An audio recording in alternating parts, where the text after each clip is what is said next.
Yeah.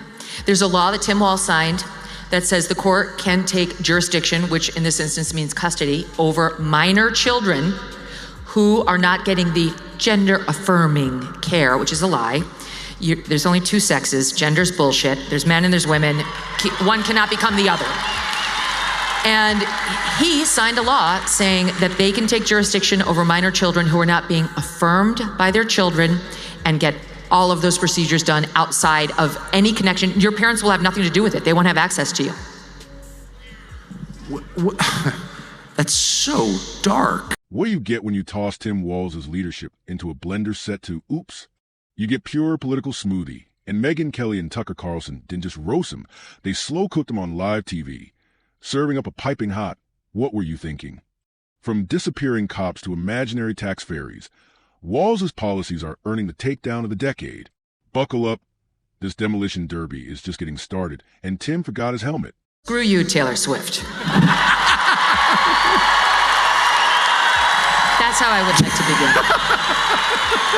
begin. This woman has got she's a billionaire. I saw her amazing mansion in Rhode Island. I went to some hotel there, and there it is up on a cliff. You've never seen a more beautiful home. It's one of, 20? She's got so many gifts thanks to all of you. Thanks to your daughters, who you probably had to drag to her concerts, and you want to make your daughter happy, and so you didn't, and it's true whether you're a Republican or a Democrat. And how does she think? Tim Walz, Minnesota's very own bargain bin Napoleon. If Napoleon had swapped military genius for a scented candle collection and an addiction to bureaucratic word salad, if cluelessness were an Olympic sport, Tim would be up on that podium clutching his gold medal, right before signing an executive order banning spectators for safety reasons. Know what Tim Walz has done on the LGBTQ front? Let me tell you what's going to happen, okay? Here's what's going to happen.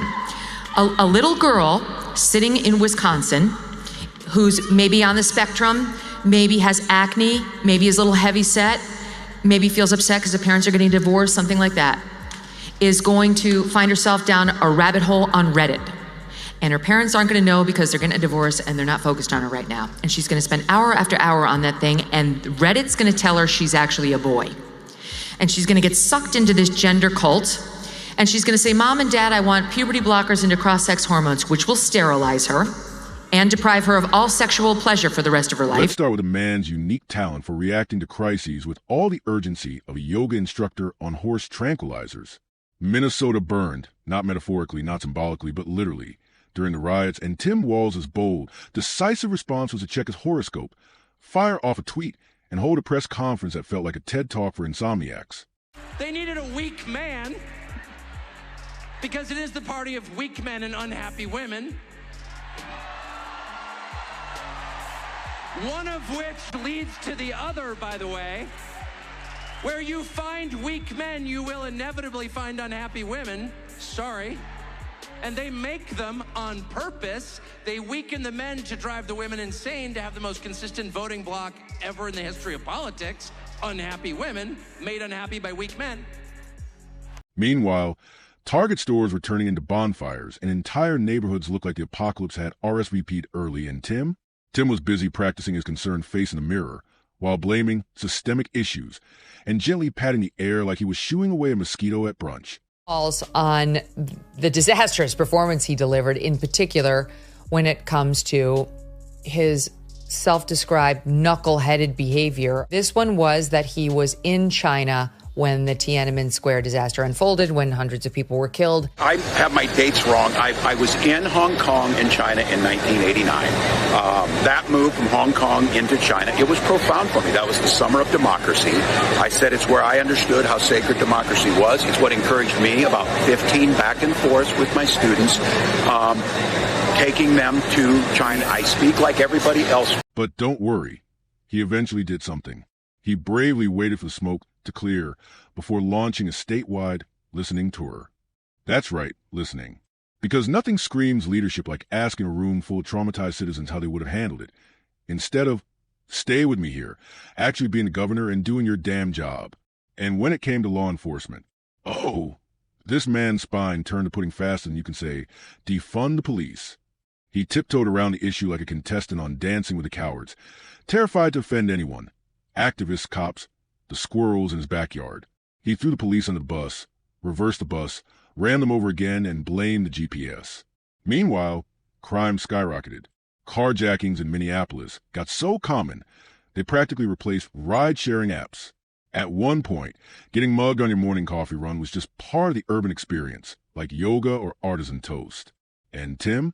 Oh, Tim was busy forming a task force, which is politician speak for, I don't want to fix this, but I'd love to look like I'm doing something while doing absolutely nothing. Because of Tim Walz, the court will take custody of her, use the Medicaid funds in Minnesota to provide her all of those things, chop off her breasts, sterilize her with the puberty blockers under the cross-sex hormones. And when this girl inevitably comes to the conclusion that she didn't want any of this, that it only added to her problems, which were the divorce and the acne and the puberty and not any trans issue, who is she going to go to then? This is all because of Tim Walz. That's what Minnesota is doing right now to little girls and boys, taking custody away from the parents so that they can have these procedures without any loving parent there. Then came his brilliant plan to reimagine public safety, a plan so vague and stuffed with buzzwords it could have been written by ChatGPT after 3 bottles of wine. He wanted to rethink structures of accountability and promote holistic engagement, which is politician speak for asterisk. I have no idea what I'm doing, but I heard these words at a TEDx talk once and they make me sound woke. Asterisk. Now, let's talk about education, or, as Tim likes to call it, his personal sandbox of failed experiments. Under his watch, Minnesota's public schools turned into a live-action Lord of the Flies, but with more PowerPoints and fewer responsible adults in the room. His solution to plummeting test scores? Pour more funding into feelings. That's right. Tim decided what students really needed was more emotional learning, mindfulness circles, and peer-to-peer empathy yoga. Reading and math? Optional. But if a second grader can express their emotional truth while coloring outside the lines, success. I don't talk about my faith a lot, but Matthew 25:40 talks about, to the least amongst us you do unto me. I think that's true of most Americans. They simply want order to it. First of all, kudos to CBS for allowing Governor Walz to quote Matthew 25:40 without interrupting him and saying, I'm sorry, that's an attempt at bringing in foreign disinformation campaigns. We can't accept that. May those words burn on your tongue. Right. That's what I thought. Meanwhile, actual teachers were drowning in bureaucratic sludge, so thick you need a backhoe and divine intervention just to schedule a parent-teacher conference. Lesson plans weren't about reading, writing, or arithmetic anymore. They were emotional scavenger hunts sponsored by Pinterest and overseen by a committee of feelings consultants. Parents were pulling their hair out, not because their kids were failing math, but because the math homework came with a trigger warning and a link to a YouTube meditation video. And the students? They graduated with the intellectual firepower of a deflated beach ball. We're talking kids who think a thesis statement is something you tweet and believe photosynthesis is an Instagram filter. But Tim Walz? Oh. Tim was busy treating public education like a summer camp arts and crafts session. He was out there grinning in photo ops with school mascots like he personally invented the alphabet, all while tweeting about reimagining the classroom experience, which, in Walz speak, means they installed bean bags, hung some fairy lights, handed out iPads, and forgot to teach anyone how to spell the word government. And she laughed right along. Here they are laughing over their white guy tacos, suggesting whites only eat tacos with meat and cheese, because I guess he's now our official white person spokesman. Like I have white guy tacos and What is like that? black, Like mayonnaise and tuna? What are you doing? pretty much ground beef and cheese. That's and, okay. Do you put any flavor in it? No. Oh. Here's the deal. No, they said to be careful and let her know this, that black pepper is the top of the spice level in Minnesota, you know. I'm the first vice president, I believe, who has ever grown chili peppers. I'm trying to it. expand We'll figure my food knowledge. You know what? We've got some cantaloupes. You'll be fine. Yeah. But wait, strap in, because the comedy of errors was just getting started. Enter COVID, or as Walz probably remembers it, his big debut in the theater of emergency mismanagement. The man treated lockdown mandates like limited edition Funko Pops. He just had to collect them all. 1 week it was bars shut down, then gyms, then schools, restaurants, barbershops, ice skating rinks, church pews. Even your grandma's knitting circle got the boot. It was like watching a man spin a wheel of shutdowns every Monday morning with a blindfold on and a bottle of kombucha in hand. He issued executive orders like a suburban dad with a label maker who just discovered the garage. Parks were boarded up like they were hiding nuclear secrets. Churches? Forbidden. Unless your God was a latte and your temple was a big box store. Because liquor stores stayed open, big corporate retailers stayed open. You couldn't hug your dying mother, but you could absolutely buy 80 rolls of toilet paper while standing 6 inches from Chad in aisle 4. There's something wrong with that guy. He's a weirdo. He's a weirdo, and you can tell watching him. And I'm sorry, I've just lived long enough that I know that your gut level perceptions are rooted in truth. They're not always precisely true. I've gotten many things wrong. Like, the details are unknown to me. But I look at that guy and I'm like, you're a weirdo. And everyone's like, no, he's so normal. No, not normal. Sorry. Tim, ever the PR Jedi, kept insisting it was all about the science. Not actual science. Mind you, more like the kind you overheard while eavesdropping on a Zoom call between a CDC intern and Dr. Fauci's barista. By the end of it, the rules made less sense than a fever dream blended into a kale smoothie. You could gather in the thousands for a protest, but you couldn't attend a funeral with 6 people unless you promised to sob through your N95. Churches were apparently riskier than raves, and birthday parties? Practically biological warfare. His prioritization plan for vaccines looked like he based it on a game of pin the jab on the donkey. High-risk elderly? Sorry, too obvious. First responders? Too mainstream. But if you were a TikTok influencer with a passion for downward dog and a gluten-free lifestyle, congrats, you just made the A-list. Meanwhile, senior citizens were refreshing their browsers like Wall Street day traders, begging the broadband gods to let them register for a vaccine before their bridge club expired from natural causes. This is a lawyer. Walz is not. So Vance is looking at Walz saying, what about my assertion is incorrect? And Walz's response was, it was fact-checked at the ABC debate. The law is written to try and make a point. That's not it at all. What was I wrong about, Governor? Please tell me, what was I wrong about? That is not the way the law is written. Look, I've given but this... how? I've given this advice on a lot of things, that getting involved, getting engaged, that's been misread, and it was fact-checked at the last debate. From 2015 to 2023, which was the date Tim Walz repealed the law requiring life-saving care, 24 babies were born alive in Minnesota after an attempted abortion. And when people dared to ask why their asthmatic uncle had to wait while a 23-year-old with a smoothie blog got the jab, Tim responded like a broken Alexa stuck on repeat. Equity, equity, equity. He said it's so much Minnesotans started checking their cereal boxes to see if it came free with the Frosted Flakes. His entire administration ran on equity, like it was diesel fuel for a clown car of failed policies. As long as Tim slapped it on a hashtag, printed on a diversity-themed tote bag, and tweeted it with a grainy photo of himself squinting at a pie chart, he thought he was bulletproof. Equity became his holy word, his escape hatch, his golden ticket to never actually fixing anything. Because nothing screams we care like collapsing systems painted in rainbow colors and posted online with inspirational captions no one understands. That, vote for Tim Walz, who I just want to say once again, I'm totally convinced is creepy. I think I'll be vindicated. I hope I'm wrong, but I think he is. But whatever, he's clearly weak. And Doug Emhoff, his daughter, comes out on stage. I'm trying not to be mean, but I look at Doug Emhoff's daughter, miserable, covered in tattoos, and I'm like, anyone who has a child like that should not have political power, because you've messed up enough. Do you know what I mean? I do think that your personal life really matters. If you don't have a spouse who loves and respects you, if you don't have children who love and respect you, I feel sorry for you, but you definitely can't have control over my life, because you have not done a good job. And don't even get us started on the economy. Under Walz, Minnesota has all the financial stability of a Jenga tower during an earthquake. Small businesses were bulldozed under his endless lockdown mandates, while big corporations got sweetheart exemptions like it was Black Friday for billionaires. And when people complained about inflation, his response was basically, asterisk, have you tried not being poor? Asterisk, promptly followed by a state-sponsored seminar on how to grow kale in your bathtub. Let's not forget the housing crisis either.